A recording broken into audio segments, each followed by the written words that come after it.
Welcome to Talking Down the Highway, a Beach Boys podcast. I'm Matt. I'm Glenn. I'm Tim. Hello. Well, Hi. hello, Hello. gentlemen. Yeah. What a catchy tune. Yeah, I like it. That is pretty good. The dog barking, it's just very cheery and Who is that dog, by the I way? don't know. No one knows. Some stray, some moon Some dog. Some of our listeners were a little bit upset because for a while we were actually introducing the dog as part of, the At the podcast, yeah. that's right. and then we stopped doing that. Oh. Well, for his protection, there were some security breaches, and so for Bowie's protection, we had. Hey, to, oh wait, hey. I mean, sorry. Damn you, Glenn. We're gonna have to relocate him again. I have no way of backing up and re-editing or anything either. Okay, Damn all right, it. we're screwed now. We record this on a Edison wax cylinder. Yeah. Yeah.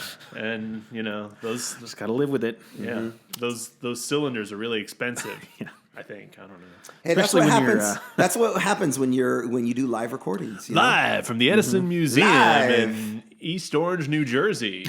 I Take can a picture. hear you. But Take they a might picture be of that giant. plaque. Read it later. All right. Hey, listener update. Yeah. Yes. You guys please. ready for this? Please. Uh-huh. We did it. A billion? A billion. A billion! Yeah. Wow. Yeah. And you know what? Way, way quicker than we did on the old show too. Wow. Yeah. Yeah. That old It's a show lot. is garbage. It's part of, it's part of a bit of a renaissance, in fact, actually. Strangecurrencies.com. Strangecurrenciesmusic.com. That's right. That's right. Was breaking its own record last month, even though we've hardly produced any new content really this year. And it's on track to have an even better month in December. Wow. So I'm telling you, it's encyclopedic. It does it's not a age. renaissance.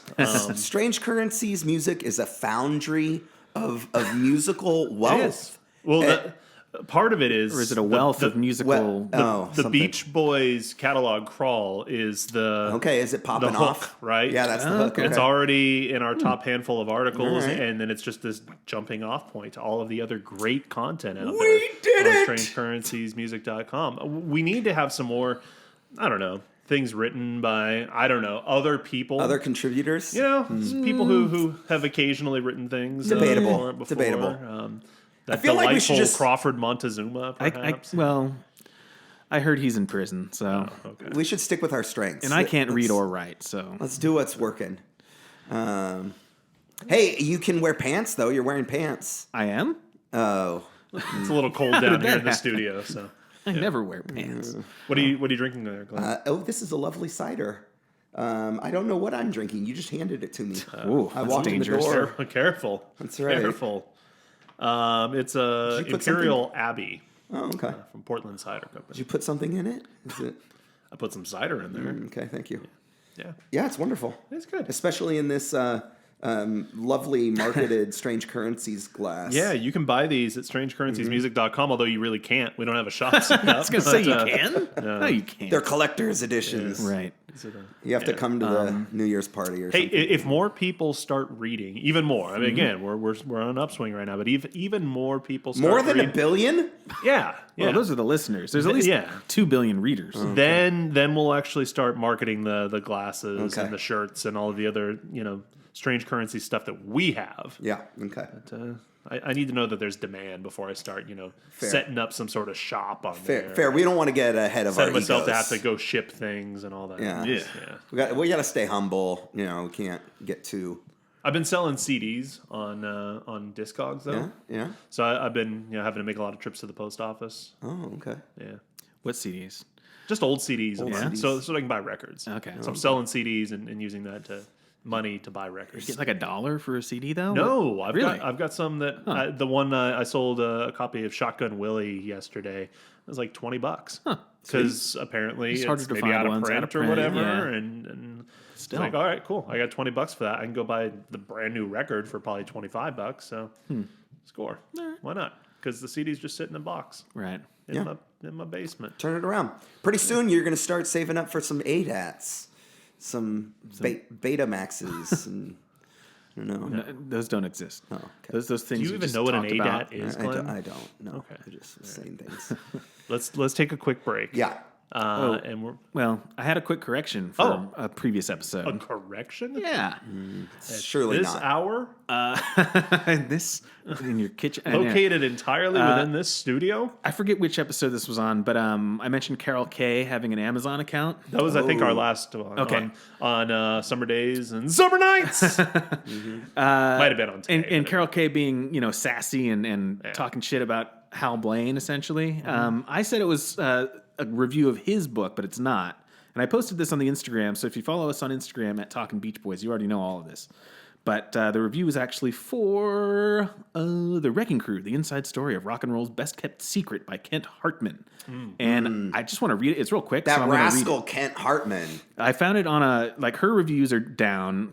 Her account, I think, is gone from Amazon, but somebody on a forum reposted this. It says, 1.0 out of 5 stars. Please don't buy this book. Skewered, misquoted, phony title. This is from 2012. Wow. By Carole Kaye, Valencia, California. See all my reviews, and then in parentheses in all caps it says real name. So here it goes. This review is from The Wrecking Crew, the inside story of rock and roll's best kept secret hardcover. I was totally misquoted in this wrong, skewered, and silly book. Quotes from me are totally wrong and untrue, and I'm sure with others also. Our group of 350 to 400 1960s and 70s studio musicians were never known by this Hal Blaine 1990 invented term, invented by someone who wanted to be famous. This book is full of slander also. The person who invented that clownish term never was good enough to be a movie film musician. Okay. So the fine movie, TV, film, studio musicians, are slandered. They never said that. They complimented us. I know. I was there doing hundreds of movie scores, thousands of record dates with them. No one ever said wrecking at all. That's invented by a jealous musician. This is longer than I remembered. Please don't buy this phony book by a, quote, writer who made false promises of the, quote, truth, parentheses, for a magazine article, never a book. He changed my words and other words too to fit his own needs for $3 signs. Money. He wanted to be in our studio business, etc. This is another bad, poorly written, wrong, phony book. Please don't buy. Quote unquote book. Is it really a book? And then at the bottom, she has her name, the name of her company, First Call Bassists, all Hollywood studios, author, leading educator. It's definitely her. Yeah. And I don't really know much about the beef here, but I posted this and I put all the information, the correction, there, and then I guess it wasn't clear because there was a comment from somebody saying like, I gotta say, I'm on her side here, and I had to clarify. Oh, I'm 100% Team Carole. Yeah.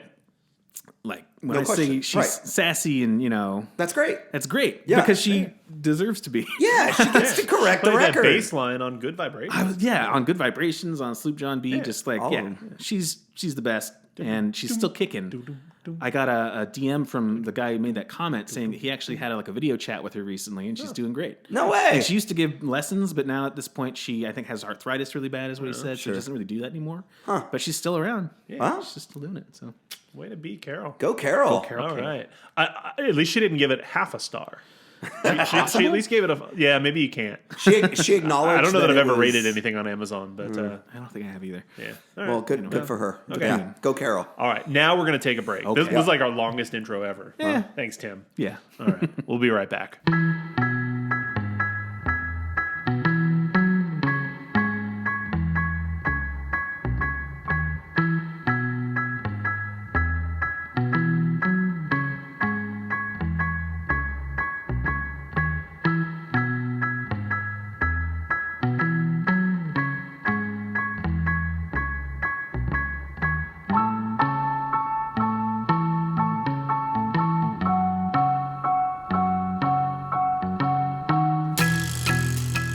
And we're back. And you know what? It's time to have a Beach Boys party! Party! Yeah, that's right. Wait, no, that sounds like 2 exclamation points. It's just one. Oh, party! Party. Party! Yeah. Party! Yeah, we're talking about the 1965 classic record recorded, quote unquote, live Live. at a Beach Boys party. Party! Yeah. That's the full title, is recorded at a Live. Yeah. Live, recorded, quote unquote, live at a And the quotes are important. At a Beach Boys party, because the Beach Boys party a lot. they And you do. need to... one of many. Yes, one of many. That you were not cool enough to be invited to. You were not. because they're cool and you're not. Yeah. Yeah. Well, this is what it says on the cover. But you know what? Sounds like it's time for an episode of Sound and Vision. Already? Yeah.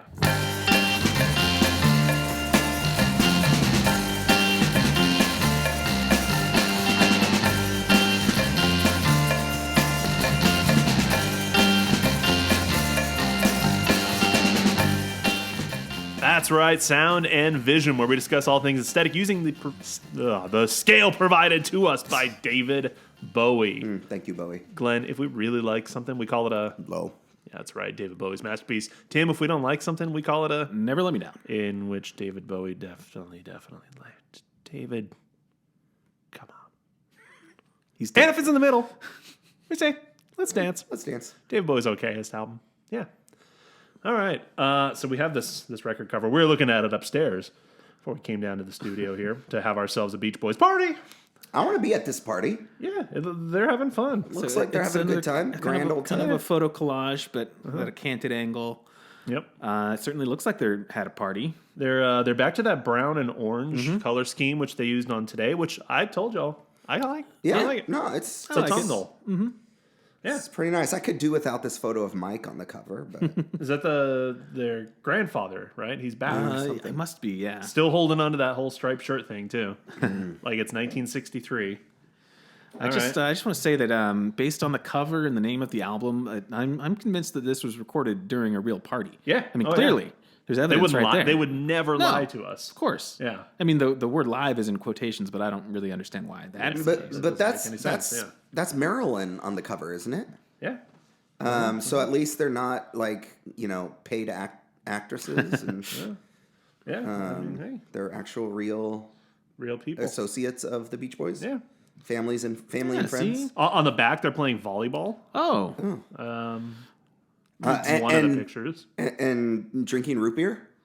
Yeah. Certainly, that's root beer. It's got to be root beer. Carl has found himself a nice lady friend, it looks like, finally. Good for him. He's no longer just kind of there being sad Carl, the world's least intimidating quarterback, as we said, on all summer long.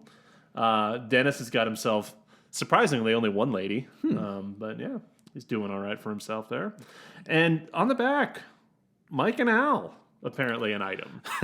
They're together They in look a happy picture. together. Yeah. They're... Good for them. It's it's just a preview of one of their little talks during the Pet Sound sessions about like what the hell's going on here, guys. Yeah. Anyway, I like it. Let's dance. Yeah, it's fine. It still tops out at Let's Dance. I feel like it's we need nothing more memorable. tears. Yeah, we might need to. Because everything's a Let's Dance at this point. Right. Yeah, but I don't know that we need more tears. I mean, I'm Gotta fine keep with it it simple. being a Let's. It's fine. Hey, can we- I don't look at it and say iconic. It's amazing. It's just there. Right. It's fine. Can I we like it. I don't acknowledge- dislike it. Can we acknowledge the later release? Because as I'm like just flipping through, you can in Google you can see the alternate release of the Beach Boys Uncovered and Unplugged. Which is essentially the same cover with a different color scheme. Yeah, But blue. instead of the phony party live photos, it's unapologetically them in the studio, Oh, yeah. recording. That's cool. So it's kind of cool. It's like, okay, we get it. Yes, no, this is not a real live party. This is, I don't have that in front of me, but I'm comfortable saying Let's Dance. Yeah, in Let's that Dance. As well, Let's too. Dance. Sure. Yeah. All right. Yeah. solid. Well done. Okay. Yeah, good episode. Yeah. I mean, I'd give the episode a Let's Dance. Yeah. All right. Okay, so Beach Boys Party, 1965. This is like their 13th album of 1965 or something like that. It's So- an album. so- it's not in the Rate Your Music live album category. It's in the would it actual be? Yeah. album category. Well, yeah. I mean, it was presented that way.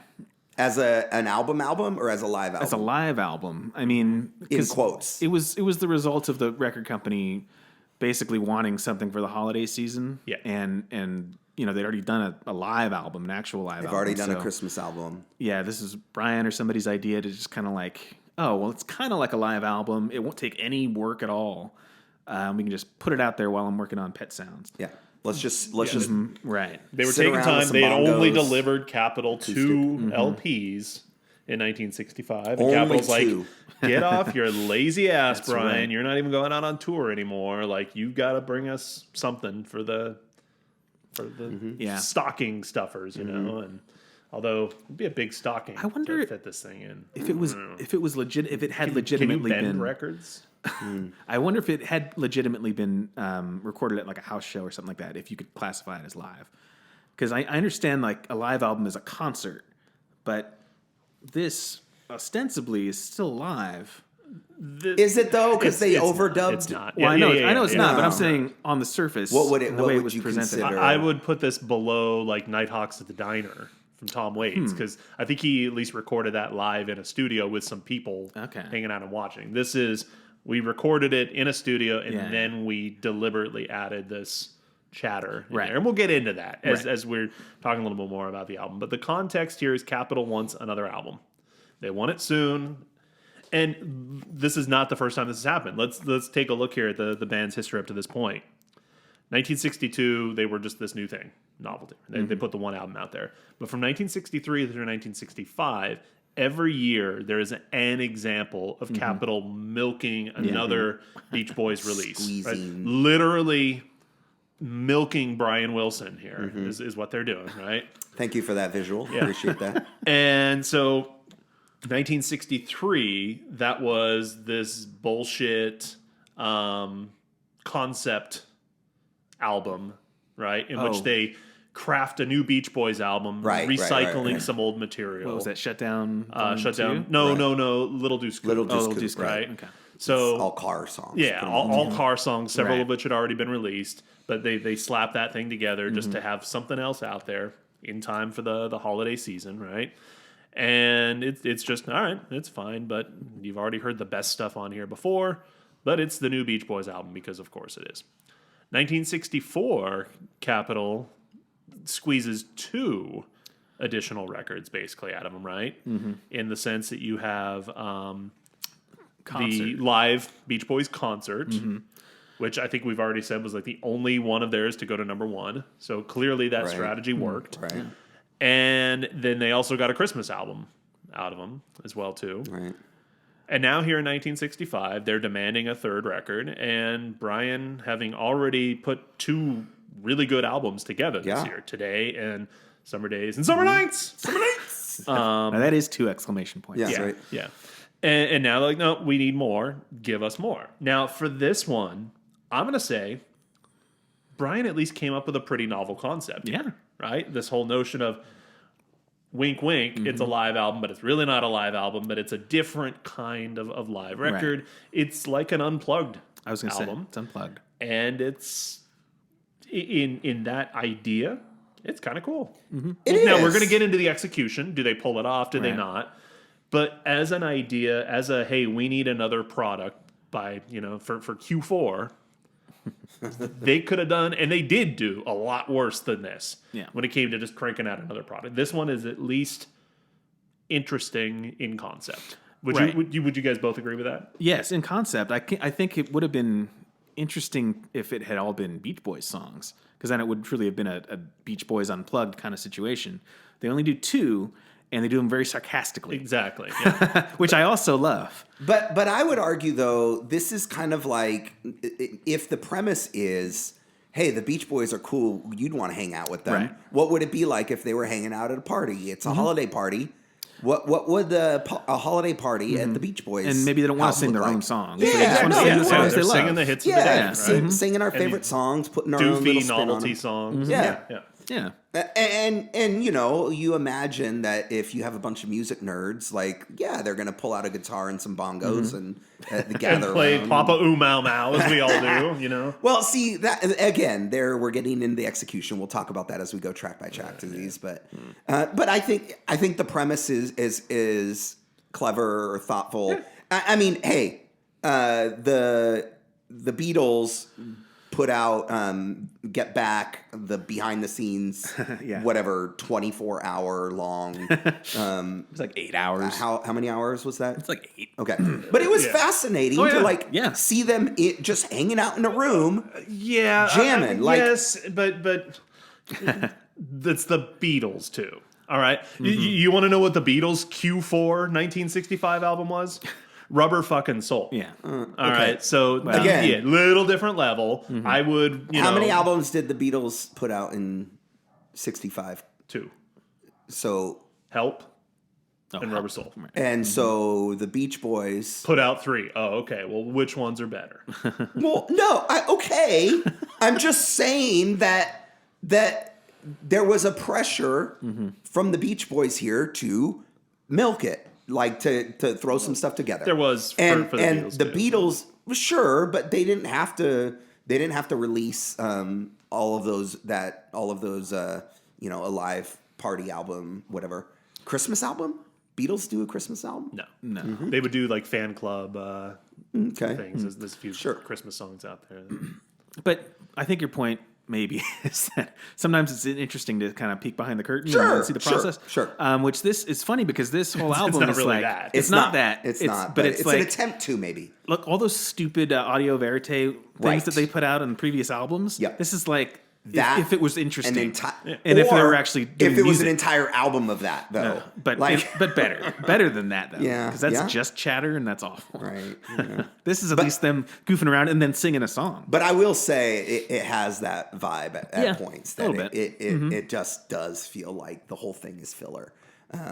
But we'll take a look at Yeah. each of the songs. Well, yeah.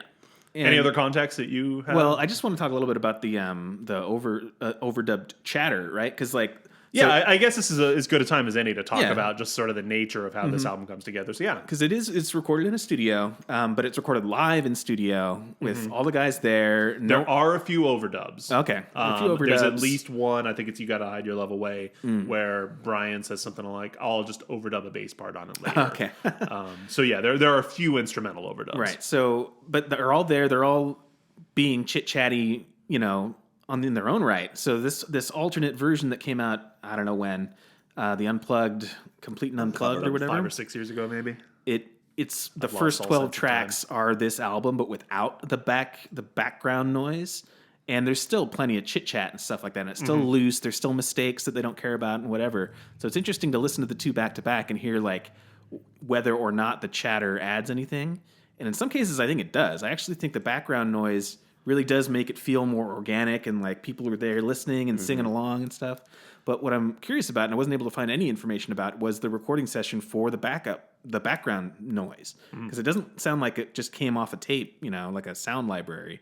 I think they actually recorded They actually it. got people in a Right. room. Oh and yeah. said, Well, yeah. "Let's It's play it." them Right. and Well, their hangers on. And there's definitely there's even added chatter from the guys like yeah. Hide Your Love Away. Yeah, No, definitely. not Hide Your Love Away. The Dylan cover, Times They're Changing. Yeah, right. They're like Raz and Al on the finished album version, but if you listen to the unplugged version, that's not there at all. Yeah, So, yeah. yeah. 2015 is when that Uncovered came out. So 8 years good. ago now. It's let's get the whole title. It's Uncovered. Uncovered and unplugged. Yeah. Recorded, quote unquote, live at a there Beach we go. Boys party. The Beach Boys party. Uncovered and unplugged. Uncovered and unplugged. Although It's the good. whole thing is in all caps, so I suppose we could. But add it's the additional full album energy. with no background noise and then a bunch of like takes and like Yeah. unused material, which is interesting to listen to. All right. Well, hey, let's take a quick break and we're going to come back and talk about side A. Yeah. Yeah.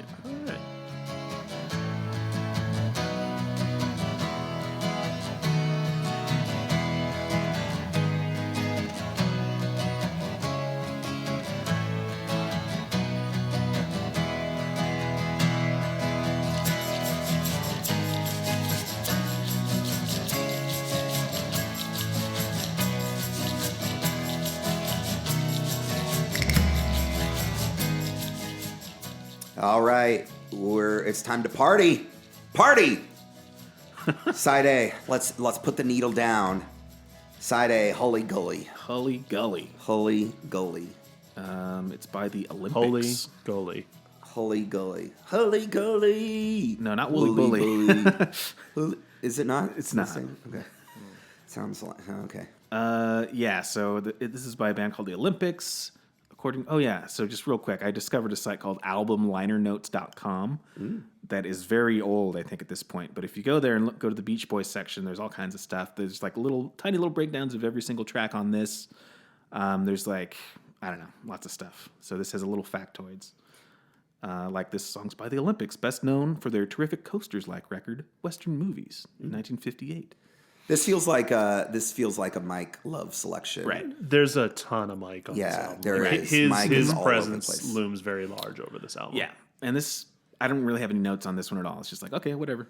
I mean, this is one of the songs. Have we heard this before? Or is this the first time we've heard it from? I hadn't heard it from them, no. Because I get a sense that this is almost like one of their concert standards. Like this feels like one that Mike loves to bring out at a quote unquote party. I had that It's just got that Mike Love swagger to it. I had that thought for Alley Oop. That one too, right? And sounded like one of his novelty songs that he would like be strutting around, right, doing funny voices and stuff for. Yeah. So, but I don't know if that's the case with this one. Yeah, but it's a party song, whatever. Yeah, it's fine. It establishes the whole novelty element effectively, I guess, and you're not going to get a super serious party here. Right. It's fine. It just sort of establishing like, okay, here's your arrangements that you're gonna have. You're gonna have acoustic guitars, and some bongos, and some bass, and those voices. And the voices are good. Yeah. One thing I noticed, and I'm feeling like at least on Holy Goalie, there's some harmonizing going on, whereas that a lot of the other ones, they're just kind of singing in unison. Just shouting. Right. Yeah. But there was at least an arrangement, I think, maybe behind this one. Interesting. So maybe that does, add some support to that theory. Like maybe this was a concert one. Something that they've done. They didn't just throw it together. That was the improvise first... like you. And I think a lot of the ones where you hear them like just singing unison, Satisfaction, I think, which is on that long expanded version. Like, I'm glad that didn't make the record because the vocals, they're just all shouting it in unison kind of a thing rather than there's this real vocal arrangement. And that's kind of the thing here is if you're looking between the lines, you're like, yeah, right. Like these guys just randomly were sitting around at a party and then bust out this harmony section. Like that's not right. There's a few songs on here where it's like, yeah, this is definitely not improvised. Right. Yeah, we'll get there. This isn't one of them. It could be improvised. Yeah, I mean they've got the skill to do that if they want. Anyway. Yeah. Okay, next one is Beatles medley, right? Not a medley. Well, two back to back. There are 3 Beatles covers on here. But all of them are on side A. But they share a track, right? No, they split the track. Oh, they did. Okay. It is track 2, track 3. Should have known better is the first one. Right. And this is Carl and Al having fun, showing that even though the Beatles are their like rivals, that they love the Beatles, and obviously, right. It's kind of like a white flag. Like, all right, we know we're not you, but we're still right. Or we're just, us. I mean, just an appreciation for yeah. Like, I mean, it's good to have competition. It's good to have like label mates that are as talented as you are, I guess. Mutual admiration. Yeah. And then like the chatter between the two, like, oh, well, my favorite Beatles song is Tell Me Why. And then they jump into it. And of course we only get a minute and a half of it. But like, yeah, you get a sense that here was another thing that I wished. I wish we had closed captioning so that we could like find out who it is that's like saying these things. Yeah, I run into that all the time. Like I cannot tell their voices apart when they're speaking. So except maybe Brian, but I feel like Brian and Mike kind of sound alike. So it's hard to say. Even just going through these, looking at the track credits, I can kind of tell like who's singing the lead vocal. Like certainly Mike Love is Holy Goalie, and then not Mike Love on the Beatles songs. Well, it's Carl and Al on both of them. And then when we go back to track 4. Papa Ooh Mau Mau, it goes back to Mike. Right. It's like, okay. Just regarding the Beatles songs real quick, what I did while listening to this the second time, I kind of did a back and forth between the album version and the uncovered version, and to see which one I like more. Because some songs I think were way better without the background noise. The Beatles songs I think were better with it. It almost sounded like the whole room was singing along with the choruses, and it was just a real fun kind of like time. Interesting. It feels like you gave a lot more attention to Unplugged and Uncovered or whatever, because I put it on and fell asleep. Right. Well, I mostly listened to the first 12. Things long. There's I know. There's like 60 tracks on it. But there were some interesting in between tracks that weren't singing. It was just talking that were kind of cool too. But and they picked some cool songs here. I mean, neither of them were hits or singles, but they're both really good songs from Hard Day's Night that don't get as much attention as Hard Day's Night. Or Can't Buy Me Love, right? Right. Yeah. Yeah. So I appreciate this. Not quite medley, but back to back. Yeah. Right. Should have known better and tell me why. All right. So next we have Papa Mau Mau. We've heard this one before from them. Right. I still like their version of this because of how zany Brian sounds for the whole thing. All of them. Like well, Mike, sure, yeah. Mike is. All right, I'm gonna put this out here. First off, Mike sounds like he's having a stroke or something. He's getting so into it. Oh yeah. And this just confirms a thing that I think maybe about Mike Love. He sings Papa Mau Mau with more conviction than I've ever heard him sing anything else to date. And it maybe just speaks to that whole idea that this guy's just a soulless monster. That this song is every bit as important to what it's saying as was, I don't know, In My Room or Surfer Girl. I mean, he's laying it down on this song because it's like he's like, this is the best thing we've ever done, people. It's more support for the idea that he should have been a novelty song singer or whatever, doing crazy voices, and that's Cartoon just the kind of guy he is. Yeah. And he loves it. Yeah. I don't know. I like it. It's fun. This version I think is a lot better than the one that was on the actual live album. Sure. Because who is it? Is it Brian just doing the? Is that him? Yeah, I mean he's singing the lead. Mike is just doing the low part. Yeah. I think he might have some other lines in there too. But Brian's doing that crazy shrieky stuff, which I love. This version's way better than the one on the actual live album. Yeah. It's still not great, but it's way better. It's good. All right, it's pretty hard. Next is Mountain of Love. Which I don't really remember. I remember that it's catchy. All I have written is that it's catchy. It's another Mike lead. This was a hit for Harold Dorman and for Johnny Rivers. So yeah, it's a song. I like it. I actually genuinely like this one. I'm just not. It's not the most memorable. I was as you're kind of alluding to in my head, but I remember liking it. Okay.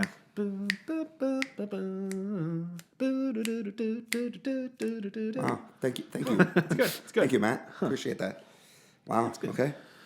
Okay. So that's all for that one. Nothing else on that one. But that's so much for our medley. Then we bounce back to another Beatles song. Now we got "Hide Your Love Away," another Beatles cover sung by Dennis. Now. Yeah. Oh, see, this my note is best Dennis vocal ever. Are you serious? The unadorned version is so bad. Oh no, so bad. I was going to say I prefer the unadorned version. Oh wow, he sounds like Neil Diamond in the chorus sometimes with the graveliness. All right. Yeah. No, I really like it. Oh, okay. I thought it was terrible. Oh, wow. Okay, do I get to be the arbiter of this? I guess, yeah. All right, I'm gonna go listen to it again after our break between flip sides, and I will give the final decision on this. Great. one. And I don't know if I even I figured it was Dennis because of the graveliness. But yeah, I listened to the regular version at some point, and then I listened to the unplugged version, and that's where I was like, this is awesome. This voice sounds like just dirty and like unusual. I have a note for when this is skipping ahead, but when Al sings "Times They're Changing," it's similar. Just like not pretty, but not Beach Boys. Okay, just like from the gut. I don't know. All right. I like it a lot. What's your criticism? Come on, convince me, Matt. His vocals just really, really weak. I mean, he's the least of singers of the band, right? But yeah, I don't know. At least of polished singers. Sure. However you want to take that, I guess. But no, I mean, he just sounds like he's really straining on it. Yeah, I like it.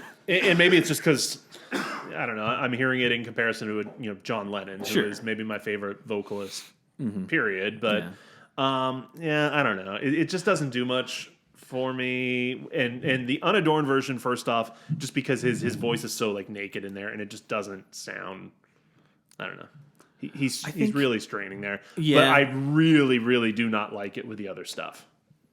I got my issues. Oh, with the background noise? Yes. Right. Well, I was going to say, because I like his vocal, the rawness of it, and you can hear it better in the unplugged version.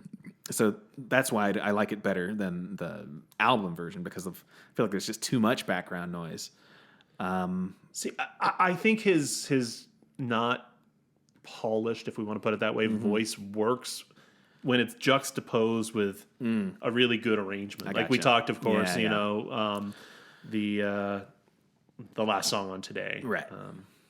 Why can't I remember what it's called? I don't know. I can't either. Back of my mind. Back of my mind, Yeah. yes. Which is how right. it's this really, like, again, kind of Pet Sounds predicting arrangement there, and he has that really vulnerable voice that works well with that. But here's just this acoustic thing, and it just, I don't know, it places the emphasis way too squarely on his voice, and he's kind of humming some of the words rather than singing them, and it just seems like, I don't know, it's really tentative, and I don't care for it a whole lot. But it's really that with the background noise stuff that I really don't like this version of it. Sure. Well, Glenn will be the tiebreaker. Yeah, Glenn's over there. No, it doesn't matter. We can have different opinions. But that's another Beatles No, song. we can't. I'm excited. Well, I was going to see if We Glenn should had just- anything else to say about it. No, we should just pause it. We should just pause the we tape. will after the break. All right, okay, all right. But the thing that I really wanted to get to is in the version with all the other stuff in there. You've got they're all yelling, "Hey!" Right? Yeah. And it's the that is girlfriends obnoxious and stuff. And every time they do it, they laugh immediately after it. Right. Like it's funny, but it's annoying. And okay, fine. First time do that, but then the second time they do it again and they laugh again. It's like. Yeah, that's true. That's the dumb. part. It's so stupid. That's the part that bothered me, but I do not remember listening to the unplugged version. Okay. So that's why I want to see if it doesn't bother me. And again, it's because as written by John Lennon, it's this really vulnerable song that has this depth to it that And here the they are Beatles being hadn't really hokey had about it. before, Right. And they're just turning into this. Hey, like that's so funny. But I guess maybe that's what happens when your wife that you bring there is like 15 years old or whatever. Like she thinks that's funny, but I feel like that's the kind of thing that would happen in Brian, a but, karaoke performance. Everyone's into it. Like, hey, they just do the hey. It's just dumb though. Sure, it's dumb. Yeah, I mean, like I said, I like the other version better. I have a similar criticism, but later for side B. They totally do the same thing on another song. It's like, come on, get your shit together, guys. Well, the last track is "Devoted to You" by the Everly Brothers. I don't remember what it sounds like. Oh, this one's really good. Okay, Yeah, I mean, yeah, it's a Brian and Mike, kind of duet sort of thing, and it's a nice, sweet song. right. A little less of a party song, I think, is what I remember. Yeah. Yeah, I like it, but I like the Everly Brothers. And I like their whole vocalization style, and Mike and Brian, do fine with it here. Yeah. And you get a sense again that was probably a Brian pick. Like Papa Uma Mau and Holy Gully were Mike's picks, and the Beatles, the two Beatles songs were Carl and Al, and Dennis wanted to do Hide Your Love. So All right. Yeah, great. All right, well, let's take a break, and we're going to come back and talk about side B.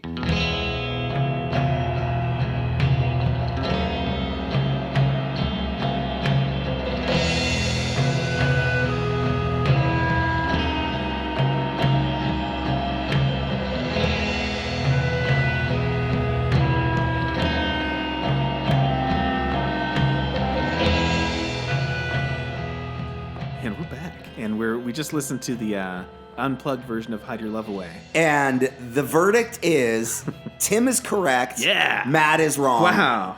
It's the obnoxiousness of the studio original. version. The studio version is all of those obnoxious. the album version. The album versions, those hays, those overdubbed hays. That's because neither of you guys can which are sing terrible properly, so and you're just obnoxious. You're just giving Dennis hear all this me extra out. credit. That's true. Hear me out. And so that obnoxiousness is gone, and we get the rawness of Dennis at a party live. And yeah, it's vulnerable. He's taking it seriously.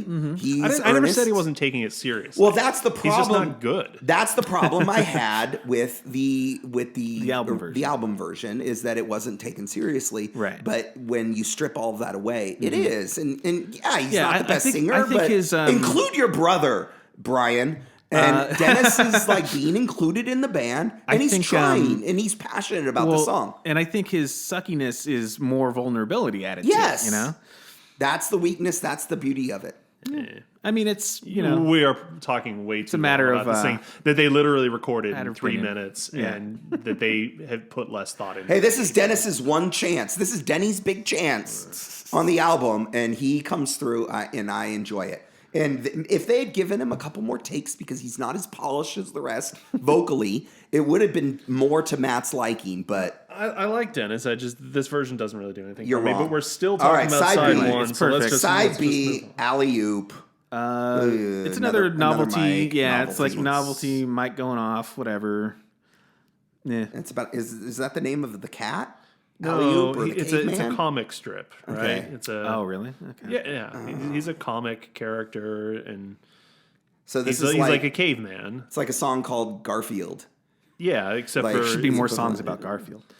maybe there should, but yeah, Alley-oop is like this comic character. He's a caveman, and so that's what it's all about. And it's Oh, the Dinosaurs was one of the groups that did it. So they're trying to be cool, it's and they're not- trying to convince their audience that they are hip, and you'd want to hang out with them at a party.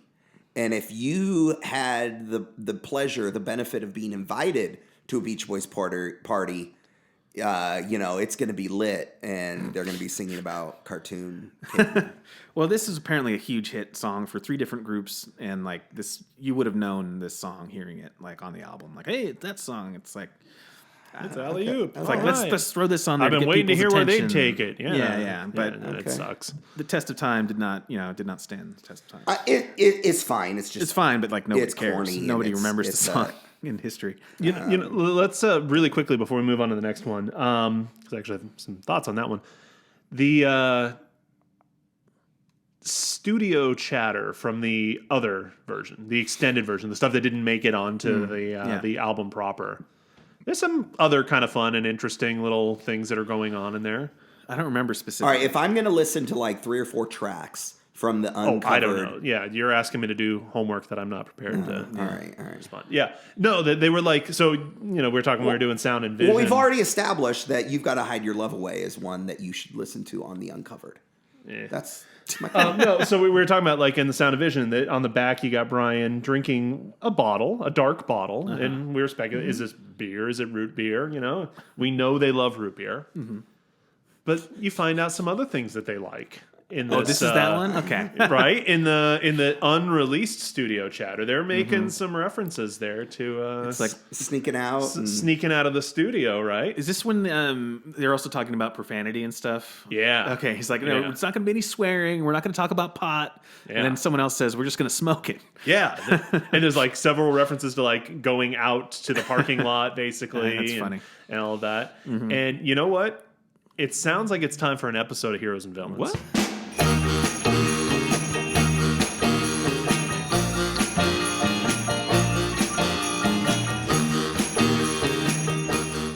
All right, it's Heroes and Villains, where we discuss the heroes and the villains, whatever it is we happen to be talking about this week. And this week we are talking about Beach Boys Party. Is the villain Party. profanity? No. Oh, good. First off, hero. Out of this whole thing, what do we got? Dennis's vocal on "You've Got to Hide Your Love Away." There's such a thing as overcorrection. All right. Am I Now, maybe let's talk about am I the- maybe being a little too critical? I don't know, perhaps. let's But you're like now talk- talking about it like it's this masterpiece of singing. No, he kind of sucks as a vocalist here. All right, let's If talk. you like that vulnerability, fine, Glenn. But you should be the villain. But we really are. What we're missing here is going back to talk about the original version of "Be True to Your School." Never mind. Oh, stop! right. So yeah, the hero is I think Carl. Carl and that 12-string guitar sound really good. There's a moment on the Unplugged where they're talking about like we're gonna make it seem really spontaneous, so we're gonna say, "Hey, Carl, go get your bass." And Carl's like trying to say like, okay, yeah, we'll got to make it seem organic. Yeah, and gotta pick just the right moment, and then it'll take me a while. And then someone's like, Carl, go get your bass. Yeah. I don't know. They were picking on Carl a little bit. Well, that's when they were talking about like the pot thing as well. Too. Was it? Okay. And I don't know if that was like the code that they were talking about. Like, hey, Carl, go get your bass. No, I think well, I don't know. Wink, Maybe. wink. Anyway, Brian. I guess. Brian's the hero Brian, because yeah. again, Capital's like, hey, give us something. He's like, all right, I'm gonna put a little bit of effort into it and give you something that has at least got some novel. a little bit of creative, to it. Yeah. like conceptual effort, but very little creative effort, which was the genius of it. Because he doesn't have to write any songs or anything. They don't have to even like spend much time in the studio. Yeah. And then the villain, all right? When they're doing all that talk about the other stuff, who sounds like a fucking narc? What does he Mike say? Love. Does he threaten to tell? He just sounds like a fucking narc. Like hearing that guy even, hey guys, you want to go smoke the marijuanas? It's like, no, you're a fucking narc. All right? Yeah. So anyway. And for having too much fun on Papa Umau Mau. I'll let him have that. Like, Yeah. guy's got to have some enjoyment in his miserable little life there. But, And alley oop, yeah. Yeah. Well, hey, track 2. Speaking of heroes and villains, we have a Phil Spector appearance on this album. So there's no other like my baby. I really like it. Yeah. oh yeah, It's lovely. the moment that all of their vocals come in Oh yeah. is glorious. It just sounds so good. And as I said earlier, that these songs you can tell they definitely rehearsed. Yeah. and Right. Right. This is the one, like that vocal chord that they strike right when they all come in. Oh, it's so great. It's like a goosebump moment. Yeah, it is. on this total lark of an album. Right. and it's just so good. I gotta listen to it again. I have positive notes, but I really just have like good lead vocal and but I like the unplugged version better. Is that harmonizing on the unplugged? Okay, Yeah. cool. Yeah. I get a sense that too that this is the song that kind of maybe put a chip on Brian's shoulder that he wanted to do overdubs and like make it good, because I think there's still that looming specter, no pun intended, of Phil, like you're not good enough, whatever. And I think Brian, like that perfectionist, came out in this, but oh, yeah, that goosebump moment is this was, wonderful. That's great. This is by the Crystals, by Phil Spector for Right. the Crystals, 1962. So that would have been right when Beach Boys were kind of getting started. Yeah. All right. Now the only original Beach Boys songs on here. And this is a medley, right? Is this It on is. the same track? I Get Okay. Around and Little Deuce. Wait a minute. Little Deuce Coup? Because that that's what what it it says says on the on back. COUP. Interesting. COUP with no Yeah. E. Is there some sort of hidden message? Is coup. Mike? Is this more Is he Mike tries to taking take over? control of the band? Ooh. I could see that. Yeah. Yeah, it's awful. It's obnoxious. Because he's rewriting the lyrics right on the spot there. Yeah. Trying to, Yeah. No, but this is the sarcastic stuff I was talking about. I hate it. The sarcasm Yeah. versions Hate of these it. songs. I'm getting punked. I appreciate the fact that they are being sarcastic and kind of making fun of themselves. I don't necessarily like these renditions. Like I said, if this had been an album of Beach Boys songs sung seriously in this format, that would have been cool. But if they were Yeah. all like this, not so much. Yeah, it actually makes me think, it would be kind of cool to have this unplugged 1965, Beach Yeah. Boys record to hear just relatively basic arrangements, but just with their vocals. Like, but it's like, you know what? We can't take it fucking seriously because Mike has to think he's funny and he's not. Yeah, but I think Stupid fucking voices. it could also be like at this point they're just this album isn't about their songs and they're just kind of goofing around. I feel like he's not the only goofball in this equation, but it's hard to tell what's going on with the other people. Again, we need subtitles. Right, yeah. It's just 3.5 minutes that I never get back. Yeah, it's dumb. yeah, it's fine. All right, let's move Yeah, on. but Go ahead. again, it's Mike Love making fun of these songs that Brian wrote. That's the maybe. the jab. But like these there's a are little also- bit of well, and that's the That he's criticism. totally happy continuing to make money off of. Right. Right. And he definitely, wrote some of the Mike definitely contributed to the lyrics of I Get Around, at least, I would think. Yeah. Okay. I don't know. Well, but that's my other criticism with the next track. We go into a Bob Dylan number. Times they are a changing, and that aura of we're at a party, we're joking around, we're having fun, seeps through. And it's almost like you can continue. You can hear Mike Love continuing to make fun Right. of this anthem that is important to a generation and to Right. a country and a society. There's this whole thing that they add in the album version of I guess it's Mike, somebody calling it a test song.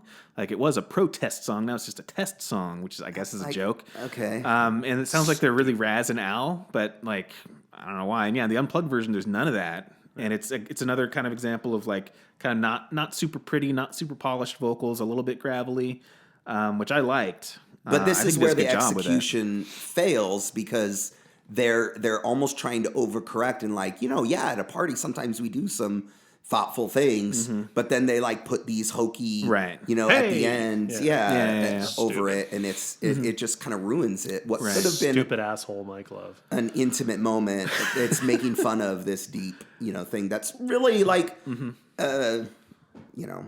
cherished. Yeah, and then there's another track where Mike is singing in like a Bob Dylan voice, and he's totally like trying to, take the piss out of Dylan's vocal style. It's like, fuck you, Mike. Yeah. You're a talentless hack, and you're like trying to poke fun at Bob fucking Dylan. Right. Good luck, man. So real quick note about this one. So I went, I spent some time with family. The Artist, I think, is the track specifically. Oh, okay. Subtitled "Laugh at Me." Okay. Oh, right after a version here as well too on the Uncovered and Unplugged. Right after a version of Riot and Cell Block number 9, right. which, as we will learn my later, gosh. leads to one of the worst Yeah, songs that ever is written by awful. anybody anywhere. Yeah. Mike Love's classic student demonstration. Oh, right. So yeah, again, Mike Love's great protest song, right? Yeah, So right. fuck you, Mike Love. Leave Bob Dylan alone, you stupid sack of shit. Okay, so on the Bob Dylan, I'm not done. point- No, go God ahead. damn it! No, go ahead. I spent some time in Oklahoma visiting family. In Tulsa, there is a thing called the Bob Dylan Center, which is a museum, a really, really good museum with a bunch of like artifacts and like handwritten notes, lyrics, letters from Johnny Cash and George Harrison and stuff like that to Bob Dylan. Actual instruments that he owned and things like that. And I posted on Instagram at Talkin' Beach Boys that I couldn't find a single like connection documented in that museum as far as like Bob Dylan with Brian Wilson or anything. So I found one on the internet of the two of them standing next to each other, and I posted that like this is the best I could do. Yeah. And then someone mentioned, one of our listeners mentioned something about the Al Jardine version of Times They Are Changing. Yeah. And I Is that said, our buddy Justin? I think it was. Yeah. And I said, I didn't know about that one. So I just want to point out that I'm kind of a newbie.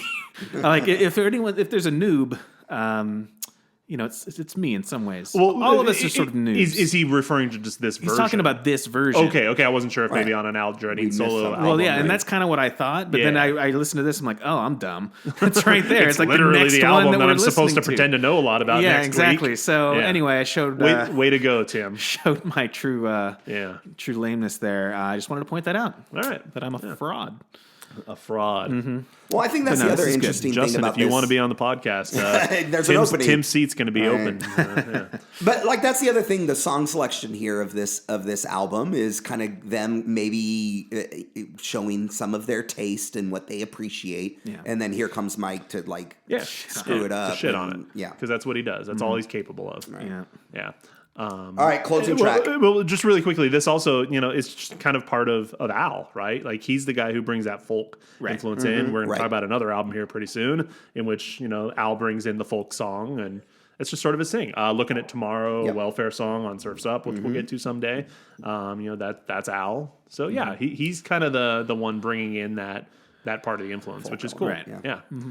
All right, last one. Barbara the hit. Ann. Somehow. Like, out of nowhere, this is a huge fucking hit. Yep. And they spent probably 3 minutes doing it, and it makes them millions of dollars, because of course it does. It's Barbara Ann. Yeah. Originally by the Regents.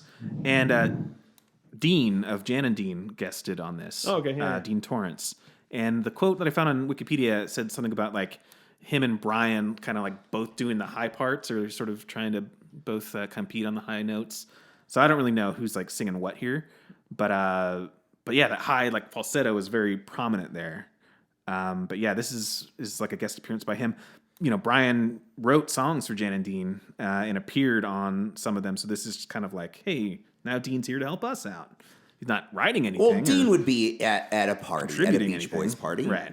But this is good. I like this. This is the version that I know, the only version I've known probably. Yeah. I always associate Barbara Ann with one of those classic, Beach Boys from my youth, like Right. growing up and hearing them on the Cruising Classics or whatever. And it slightly surprised me that this was on a quote unquote live album. Because I don't, when I hear it or I think of it, I don't think of it as was there like a radio version or a studio I was version? gonna say I think there's, like a single version probably. Yeah, which some of the extra stuff at the end is edited I was going out. to say, because Okay. there's so many like redone endings, multiple endings. on Right. this version. Yeah, those stops and starts are. Well, but probably the wiki said that they didn't put out a single until after the song was already getting traction on the radio, but DJs were just playing it right off of the album. So they must have included that stuff at the end, or maybe they just stopped it after the first one. Mm-hmm. But yeah, it was eventually released as a single, I assume, with that stuff cut out. Yeah. So Good All stuff. right. Well, hey, like it.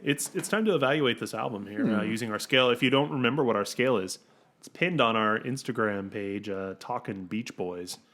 Because we're going to throw out some names here, and you start us off.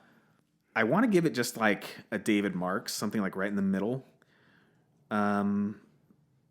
But then, like, I don't really.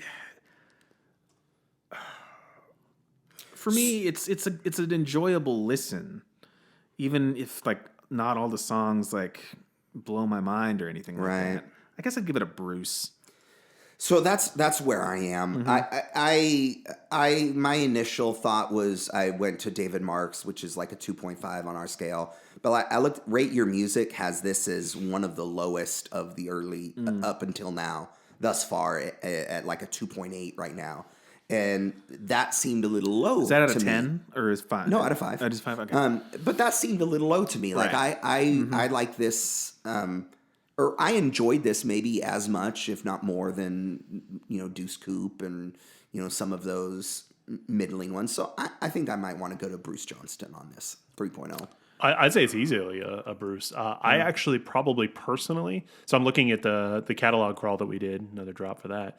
We gave it a 6.9, which would be a strong Bruce. I am A hard a Bruce hard, Johnston? sorry, a hard, solid a hard Bruce, solid Bruce. I'm tempted to even bump it up to a minor owl, Or a soft owl? a short owl. A soft owl. No, it's a short owl. I think it's got a charm. Like I will put it on more often than some of those earlier records, Little Deuce Coupe and Shutdown 2, just because it is it's a fun listen. Yeah. It's like 25 minutes long or something like that. Right. It's just a little breezy, snappy thing. You get to hear the voices. It's I like it. I like the fact that, again, I give it credit because the context. Capitol Right. wants a record. Brian's like, I'm working on this really, really other big thing, and I don't have time for it. And he just is like, all right, well, here's an idea. The idea is really cool. The execution is fine, but I kind of give it a little bit of extra credit for the idea, just because Right, yeah. it is sort of a novel. It's funny. cool I thing. feel like you're the only one that reacted very aggressively negatively to Right. some of it. Right. And then you're but giving giving it it an the highest overall score. higher So, score. and maybe for me, it's one of those examples of something that is the whole is greater than the Right. sum of the parts, Yeah, right? yeah. The individual parts is not a whole lot, other than There's No Other Like My Baby, which I really like, and Barbara Ann's good too. Other than that, it's all just like, whatever. But just it coheres well together Right, as it this does. thing. Yeah, the concept. It's is- not actually- a statement. It's just this placeholder. And here's the other thing. It bought them just a little bit more Right. time Yeah. to, Yeah. do this other thing.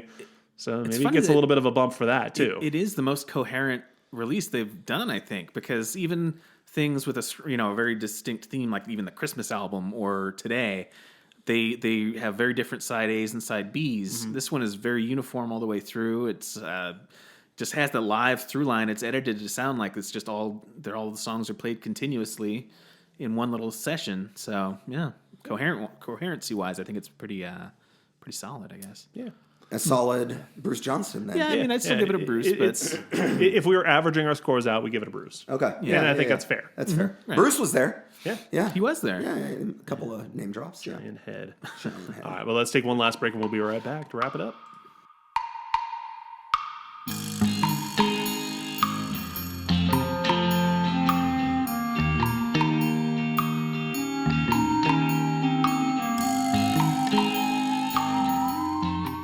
All right, back to wrap things up here on Beach Boys Party. Party. All right, well, hey, we're going to be back next week with an episode about a pretty good album. Decent album. Okay. If you're into all that right. sort of thing. It's at least an owl. Yeah. Yeah, Yeah. thinking. I don't know. I might Vegas have to odds. dust off one of those Wilson Phillips now. Off-used. Yeah, no. right, Yeah, we well, got a hey- good one coming up. Yeah. We might have to stretch it out over a couple episodes. We are going to do Yeah. that. Yeah, our next two episodes are going to cover the same album. In the meantime, before those drop, Let's check out that great content on strangecurrenciesmusic.com. Follow us on Strange Currencies Instagram, and of course Talking Beach Boys Instagram. And we will catch you next time. Later. Bye.